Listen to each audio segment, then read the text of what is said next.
شادی کی رات تھی اور پورا بنگلہ برقی کمکموں سے سجا ہوا تھا۔ ہر سو خوشیوں کا ماحول تھا، مگر حیات سکندر کے دل پر سانپ لوٹ رہے تھے، کیونکہ مہرو کو ذیشان کے کمرے میں بٹھا دیا گیا تھا اور ابھی ابھی ذیشان بھی اپنے کمرے میں گیا تھا۔ جیسے ہی کمرے کا دروازہ بند ہوا، حیات سکندر کے چہرے پر بناوٹی مسکراہٹ تک غائب ہو چکی تھی۔ وہ اپنے کمرے میں آ گیا، اپنے کمرے کا دروازہ زور سے بند کیا۔ غصے سے اس وقت اس کی حالت غیر ہو رہی تھی۔ کیسے وہ مہرو کے ساتھ سہاگ رات منا سکتا ہے؟ مہرو تو صرف میری ہے، اسے مجھ سے کوئی نہیں چھین سکتا، کوئی بھی نہیں۔ اس نے ہاتھ میں پکڑا تکیا زور سے زمین پر پھینکا تھا۔ حیات سکندر کا بس نہیں چل رہا تھا کہ ساری دنیا کو آگ لگا کر رکھ دے۔ کچھ دیر اپنے کمرے میں چکر کاٹنے لگا۔ وہ بار بار اپنی ہتھیلی پر دائیں ہاتھ کا مکہ مار رہا تھا۔ اس کا بس نہیں چل رہا تھا کہ کسی نہ کسی طریقے سے ذیشان کو حجلہ عروسی سے باہر نکال پھینکے اور خود اس پری پیکر کے پاس جا کر بیٹھ جائے، جسے پہلی ہی نظر دیکھتے وہ اس پر فریفتہ ہو گیا تھا، دیوانہ ہو گیا تھا۔ مگر آج وہ حسن کی دیوی اپنی تمام تر رعنائیوں کے ساتھ اس کے بھائی کے کمرے میں موجود تھی۔ حیات سکندر کہاں یہ سہ سکتا تھا؟ وہ بہت بے چین تھا۔ دونوں بھائیوں کے کمرے برابر برابر تھے اور دونوں کمروں کی بیلکنی ایک ہی تھی۔ حیات سکندر کے دماغ میں ایک شیطانی آئیڈیا آیا تھا۔ وہ اپنی بیلکنی میں گیا اور دوسری جانب دھیرے دھیرے قدم اٹھاتا ہوا پہنچ گیا جہاں نائٹ بلب جل رہا تھا۔ پردہ بیلکنی کے شیشے کے دروازے کے آگے تھا۔ اندر خوفناک ماحول ذرا سا پردہ ہٹنے سے اسے نظر آ رہا تھا۔ شاید بیلکنی کا دروازہ ٹھیک سے بند نہیں تھا۔ ذرا سا کھسکانے پر شیشے کا دروازہ تھوڑا سا کھلا تھا۔ اندر کی آوازیں حیات سکندر صاف طور پر سنائی دینے لگی تھی۔ یہ ذیشان کی مخمور بھری آواز اور پیار بھری باتیں، مہرو کی دبی دبی سی ہنسی، ان دونوں کے بیچ میں ہونے والی باتوں کو حیات سکندر بڑے غصے اور ضبط سے سن رہا تھا۔ اپنی دونوں مٹھیاں بھینچی ہوئی تھی۔ حالانکہ یہ ایک غیر اخلاقی حرکت تھی، لیکن پھر بھی اس نے ہلکا سا پردہ ہٹایا اور دونوں کو کمبل کے اندر لیٹے دیکھ کر اور مہرو کے کھلے لمبے بالوں کو ذیشان کی گرفت میں دیکھ کر اس کا دل زور سے دھڑکا تھا۔ کچھ دیر بعد ہی وہ واپس اپنے کمرے میں آ چکا تھا۔ غصے سے اپنے کمرے کی لائٹ جلائی، چہرے سے پسینہ بہہ رہا تھا۔ حالانکہ کمرے کا اے سی اس وقت 16 پر چل رہا تھا۔ کمرہ بالکل ٹھنڈا تھا، لیکن حیات سکندر کے اندر ایک آگ سی لگ رہی تھی، نفرت کی آگ، اپنی قیمتی چیز کو کھو دینے کی آگ۔ اسی آگ میں وہ چل رہا تھا۔ آنکھوں کے سامنے مہرو کا سراپا آنے لگا تھا۔ وہ بیڈ پر بیٹھ گیا، پھر اپنے کمرے کی بچھی ہوئی چادر دیکھ کر اسے برابر والے کمرے کی چادر دکھائی دی جسے مہرو نے ہاتھوں کی مٹھیوں سے دبوچ رکھا تھا۔ شاید ذیشان کی شدتیں اس سے برداشت نہیں ہو رہی تھی۔ اس نے اپنے بیڈ کی چادر کو دبایا اور اپنا غصہ برداشت کرنے لگا کہ بہت جلد میرا بھی وقت آئے گا، ایسی ہی حسین رات میں بھی مہرو کے ساتھ گزاروں گا۔ آج کی رات تو شاید وہ کبھی بھول جائے، لیکن حیات سکندر کی سنگت میں گزری رات وہ کبھی نہیں بھولے گی۔ اس نے سگریٹ جلایا اور پینے لگا۔ آدھی رات تک اس نے سگریٹ پی کر خود کو بھی ساتھ جلایا تھا۔ آنکھوں کے سامنے وہ منظر یاد آنے لگا جب پہلی بار اس نے مہرو کو دیکھا تھا اور اپنے ہوش و حواس کھو بیٹھا تھا۔ وہ اپنے دوستوں کے ساتھ مری گھومنے پھرنے گیا تھا چند دنوں کے لیے۔ وہی پہلی بار اپنے ہوٹل کے کمرے کی بیلکنی میں کھڑے وہ کافی پی رہا تھا جب کھل کھلاتی جنسی نے اسے متاثر کیا۔ شام کا وقت تھا، جنوری کا مہینہ تھا، اسی لیے سامنے ہر سو برف ہی برف نظر آ رہی تھی اور مہرو اپنی دوستوں کے ساتھ آئی تھی۔ برف ایک دوسرے کو مارتے ہوئے وہ آپس میں ہنسی مذاق کر رہی تھی۔ یوں تو سبھی لڑکیاں خوبصورت تھیں، لیکن مہرو ہوش ربا حسن کی مالک تھی۔ یہ لمبے گھنے بال کمر سے بھی نیچے تک تھے، پھر اس کی کھل کھلاتی ہنسی، سفید گوری رنگت، خوبصورت آنکھیں، ایسا لگ رہا تھا کسی مصور کی شاندار تخلیق ہے، کچھ اور ہی لڑکی ہے، کوئی اپسرا ہو جیسے۔ حیات سکندر اس کے بعد ہر چیز سے بیگانہ ہو گیا تھا۔ وہ بڑی محویت سے اسے دیکھ رہا تھا۔ ویسے بھی خوبصورتی اس کی سب سے بڑی کمزوری تھی۔ حسین خوبصورت لڑکی کو دیکھ کر اس کا دل مچلنے لگتا تھا۔ حالانکہ اس کی کئی گرل فرینڈز تھیں اور سب کی سبھی حسین تھیں، خوبصورت تھیں، لیکن یہ لڑکی ایسی تھی جس نے پہلی ہی نظر میں حیات سکندر کو اپنا دیوانہ بنا کر رکھ دیا تھا۔ حیات نے جلدی سے اپنی کافی ختم کی اور ہوٹل کے نیچے چلا گیا، جہاں وہ لڑکیاں ایک دوسرے پر برف پھینک رہی تھیں، ہنس رہی تھیں، باتیں کر رہی تھیں۔ خود بھی وہ ایک شاندار شخصیت کا مالک تھا، پھر دولت کا نشہ بھی تھا۔ باپ کے پیسوں پر اور ذیشان کی محنت پر اصل عیش تو حیات کر رہا تھا۔ اب بھی اپنے دوستوں کے ساتھ آیا تھا اور رات کو ایک لڑکی کے ساتھ اس نے اپنی رات کو رنگین بھی کیا تھا، لیکن مہرو کو دیکھ کر سب کچھ پھیکا پھیکا سا لگنے لگا تھا۔ ہوٹل سے باہر آیا، جہاں ہوٹل میں رہنے والے بہت سے کپل اور لوگ وہاں بیٹھے برف باری کو انجوائے کر رہے تھے۔ اوپر سے ہلکی ہلکی برف گر رہی تھی اور نیچے پڑی ہوئی برف کے ساتھ بچے اور دوسرے لوگ بھی لطف اندوز ہو رہے تھے۔ وہ چلتا ہوا اس جانب گیا جہاں مہرو اپنی دوستوں کے ساتھ ایک دوسرے پر برف پھینکنے میں مصروف تھی۔ شاید وہ اپنے کالج ٹور کے ساتھ آئی تھی، کیونکہ بہت ساری لڑکیاں تھیں۔ اچانک سے سامنے کھڑی لڑکی نے جب برف کا گولہ مہرو کو مارنا چاہا تو وہ نیچے ہوئی اور برف کا گولہ سیدھا حیات کے چہرے پر لگا۔ تب اسے ہوش آئی تھی جہاں وہ کھڑا تھا وہاں وہ اکیلا نہیں، بہت سارے لوگ ہیں، ورنہ اسے صرف مہرو ہی نظر آ رہی تھی۔ سامنے والی لڑکی نے جب دیکھا کہ برف کا گولہ ایک نوجوان لڑکے کو لگا ہے تو سوری کرنے لگی۔ بے ساختہ مہرو نے پیچھے پلٹ کر دیکھا، وہ جھٹکے سے پیچھے پلٹی تھی، اسی لیے اس کے بال پیچھے کھڑے حیات پر لگے تھے اور حیات کو لگا کہ وہ کسی پرستان کی پری کو دیکھ رہا ہے۔ مہرو کہنے لگی، آئی ایم سوری، آپ کو برف لگ گئی۔ وہ کہنے لگا، کوئی بات نہیں۔ پھر وہ کچھ قدم پیچھے ہٹ گیا۔ مہرو اپنی باقی دوستوں کو کہنے لگی، بس یار، بہت کر لیا برف کے ساتھ کھیل تماشا، مجھے ویسے بھی سردی لگ رہی ہے، چلو نا اپنے اپنے روم میں چلتے ہیں، کافی پئیں گے، ساتھ میں کیرم کھیلیں گے، بہت مزہ آئے گا۔ سب لڑکیاں وہاں سے جا چکی تھیں۔ حیات چاہتا تھا کہ کسی نہ کسی طرح اس سے دوستی کرے اور بات کو آگے بڑھائے، لیکن حیات کے ہاتھ کی انگلیوں میں جلتا ہوا سگریٹ جل جل کر اس کی دونوں انگلیوں کے بیچ میں جا لگا تھا۔ حیات کو پتہ نہیں چلا، جب ہاتھ جلنے پر جلن ہوئی تب اسے ہوش آئی تھی۔ رات بیت چکی تھی اور وہ آنکھوں ہی آنکھوں میں صبح کا سورج نکل آیا تھا۔ وہ واش روم چلا گیا، ٹھنڈے پانی کے شاور کے نیچے کھڑا ہو گیا، لیکن اندر کی آگ کہاں بجھنی تھی۔ شاور لے کر جب وہ کمرے میں آیا تو اپنا موبائل اٹھایا، اس کے اندر ایک دوسری سم ڈالی، مہرو کے نمبر پر ایک میسج کیا، سہاگ رات مبارک ہو سوئٹ ہارٹ۔ یہ میسج وہ مہرو کے نمبر پر سینڈ کر چکا تھا۔ تقریباً 10 یا 15 منٹ بعد رپلائی آیا، کون ہو تم؟ اس کا رپلائی دیکھ کر حیات کے چہرے پر مسکراہٹ پھیلی تھی، بلکہ بڑی ہی خباثت بھری مسکراہٹ پھیلی تھی۔ اس نے دوبارہ سے میسج کیا، کہنے لگا، بھول گئی؟ اتنی جلدی بھول گئی؟ یاد کرواؤں گا تمہیں کہ میں کون ہوں۔ ذیشان بڑا خوش نصیب ہے، رات بھر تمہاری زلفوں کے سائے کے نیچے بڑے سکون کی نیند سویا ہوگا، اور یہاں میں پوری رات تڑپتا رہا۔ اس میسج پر مہرو کا موبائل آف ہوا تھا اور ایک جاندار قہقہا حیات کے کمرے میں گونجا تھا۔ اس نے موبائل بیڈ پر پھینکا اور کہنے لگا، مہرو جانے من، زندگی اجیرن بنا دوں گا تمہاری۔ مجھے ٹھکرا کر تم نے ذیشان کو پسند کیا ہے، اب میں تمہارا وہ حال کروں گا کہ تم ذیشان کے پاس بیٹھنے سے بھی گھبراؤ گی۔ اور یہ کہہ کر اس نے کپڑے تبدیل کیے اور باہر آ گیا۔ اس کی بھی والدہ اٹھ چکی تھی۔ کہنے لگا، ماں کیسی ہیں آپ؟ دونوں بازو اس نے اپنی ماں کے گلے میں ڈالے تھے۔ اس کی والدہ فریحہ بیگم نے بیٹے کے گیلے بالوں پر ہاتھ پھیرا تھا۔ وہ کہنے لگی، آج اتنی جلدی صبح ہو گئی میرے شہزادے کی؟ تم تو ویسے ہی شاہانہ شوق رکھتے ہو، 12 بجے سے پہلے تو اٹھتے نہیں ہو۔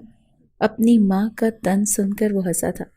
کہنے لگا، میں نے سوچا کہ نئی بھابھی ہمارے گھر آئی ہے، صبح صبح تو بڑا ہی بے تکلف ناشتہ تیار ہو رہا ہوگا۔ بھابھی کا اس گھر میں پہلا دن ہے، اور پھر وہ کیا سوچیں گی، ایک ہی ایک دیور ہے اور وہ بھی صبح سے قائم۔ میں نے سوچا سب کے ساتھ ناشتہ کرتا ہوں۔ ارے بھائی کا دروازہ ابھی تک بند ہے۔ فریحہ بیگم کہنے لگی، آج کل کہاں بچے جلدی اٹھتے ہیں۔ وہ کہنے لگا، یہ کیا بات ہے امی، آپ ذیشان بھائی کی بیگم کو سر پر مت چڑھائیں۔ ارے انہیں پتا ہونا چاہیے کہ صبح 8 بجے ہوتی ہے، دوپہر 12 بجے نہیں۔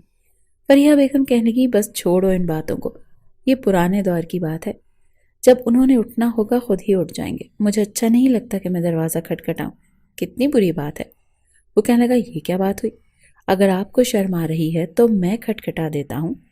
فریحہ بیگم کہنے لگی خبردار، جو تم نے ایسی گھٹیا حرکت کی تو میں تمہیں ناشتہ وقت پر بنا دیتی ہوں۔ فیروزہ سے کہتی ہوں تمہیں ناشتہ بنا دے۔ وہ کہنے لگا میں کیوں ناشتہ کروں؟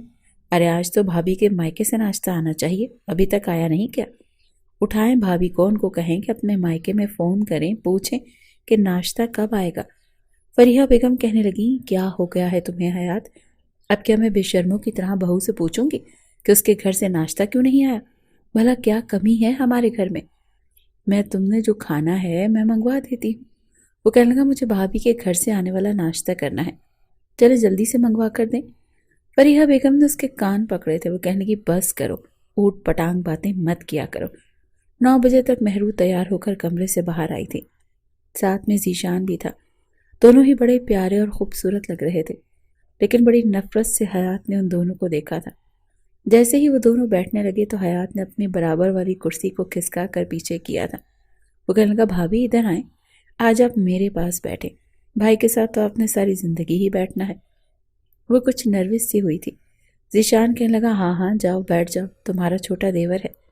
مہرو گھبراتے ہوئے اس کے برابر والی کرسی پر بیٹھی تھی اور حیات کے چہرے پر مسکراہٹ پھیل گئی تھی۔ وہ کہنے لگا بھابھی جان کیسا لگا آپ کو ہمارے گھر میں آ کر؟ ذیشان نے پلیٹ اپنی جانب رکھی تھی۔ وہ کہنے لگا ابھی سے آئے ہوئے 24 گھنٹے نہیں ہوئے، تم کیا الٹے سیدھے سوال کر رہے ہو؟ وہ کہنے لگا اب تم نے اپنی بھابھی کو اپنے پاس بٹھایا ہے تو ناشتہ بھی سرو کرو، اگر میرے پاس بیٹھتی تو میں کرواتا۔ وہ کہنے لگا ہاں میں تو بھول ہی گیا۔